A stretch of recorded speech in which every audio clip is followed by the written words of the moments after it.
3:12 তিনি আমাদেরকে ছেড়ে চলে গিয়েছেন।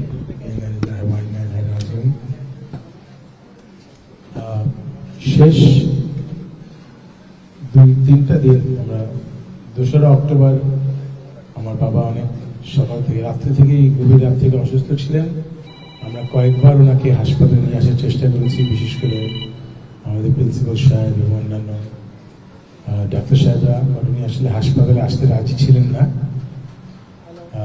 ওনার অবস্থা যখন আমরা দেখলাম যে আসলে একটু খারাপ, তখন আমরা ওনাকে হাসপাতালে নিয়ে আসি এবং এই শেষ কয়েকটা দিন উনি ওনার নিজের প্রতিষ্ঠিত হাসপাতালে চিকিৎসা নিয়েছেন। আমি সমস্ত চিকিৎসকবৃন্দ, নার্সেস, অন্যান্য যারা কর্মকর্তা কর্মচারীবৃন্দ, ওনার কলিগ, সমস্ত যারা এত বছর ধরে ওনার সাথে কাজ করেছেন, ওনার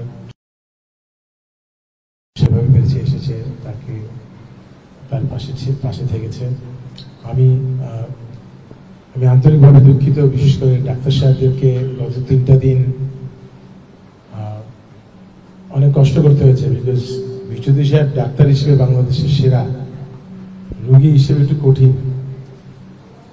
উনি কিছু ব্যাপারে এমন রেস্ট্রিকশন ডাক্তার সাহেবদেরকে দিয়ে রেখেছিলেন গত 3 দিন চিকিৎসার ব্যাপারে, যে কোনো অ্যাগ্রেসিভ ট্রিটমেন্ট করা যাবে না, সিপিআর দেওয়া যাবে না, রিসাসিটেশন হবে না, লাইফ সাপোর্ট হবে না, চিকিৎসার ব্যাপারেও কোন ওষুধ কতটুকু বেশি করা কিছুতে যাবে না। উনি চেয়েছিলেন একেবারে যত ন্যূনতম, শুধুমাত্র অক্সিজেন ছাড়া উনি আর কোনো কিছু নিতে রাজি হন। বিশেষ করে এখানে আমরা সেভাবে চিকিৎসকদেরকে অনেক কষ্ট করে ওনার কথার প্রতি সম্মান জানিয়ে ওনারা এইভাবে চিকিৎসা করেছেন। এবং গতকাল রাতে উনি যখন চলে যান, তখন ওনার সাথে, ওনার পাশে আমি ছিলাম, আমার দুই বোন ছিলেন, আমার মা ছিলেন, আমার বোনের জামাইরা ছিলেন, আমার বাচ্চারা, আমার স্ত্রী দেশের বাইরে কনস্ট্যান্টলি গত প্রায় 6 ঘন্টা ধরে এখনো অনলাইনে মোবাইলে আছে, তারা দেখেছে।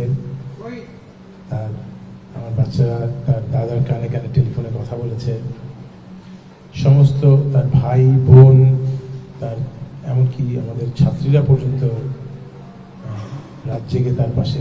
যখন তিনি চলে যান সেই মুহূর্তে আমি জানি না কত লোক ছিল আসলে ভেতরে, এবং সেই 1 ঘন্টা ধরে তিনি আমাদের সবার সাথে থেকে একেবারে আমাদের কোলের মোড় ছিলেন 1 ঘন্টা, 1.5 ঘন্টা। এবং সেখান থেকে তিনি যখন বিদায় নিয়েছেন, আমরা আল্লাহর কাছে আমি আসলে শুকরিয়া জানাই যে আমি অনেক চলে যাওয়া দেখেছি, অনেক মৃত্যু দেখেছি। এভাবে আমাদের সবার সাথে থেকে একেবারে মনে যেন কোলে করে আল্লাহ তাআলা নিয়ে গেলেন। আপনারা সবাই, উনি যেহেতু রাজনীতি করতেন, হয়তো রাজনীতির কারণে, রাজনীতির বক্তব্যের কারণে, রাজনীতির সিদ্ধান্তের কারণে যদি কেউ কষ্ট পেয়ে থাকেন, তাকে ক্ষমা করে দিবেন।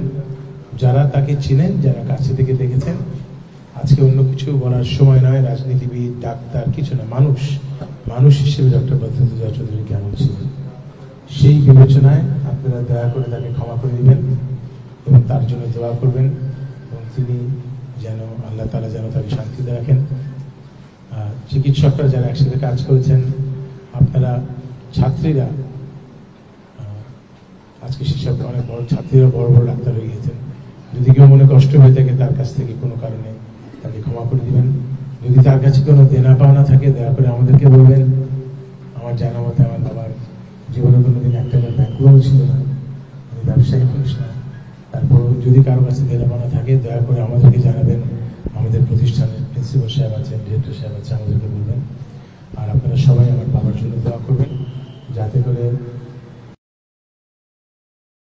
তার জন্য তাকে ইজ্জত দান করেন। পৃথিবীতে ইজ্জত দান করেছেন, যাতে করে পরকালে আল্লাহ তাআলা তার জন্য ইজ্জত দান করেন। আপনারা সবাই মুক্ত মন নিয়ে আমার বাবার জন্য দোয়া করবেন, এটাই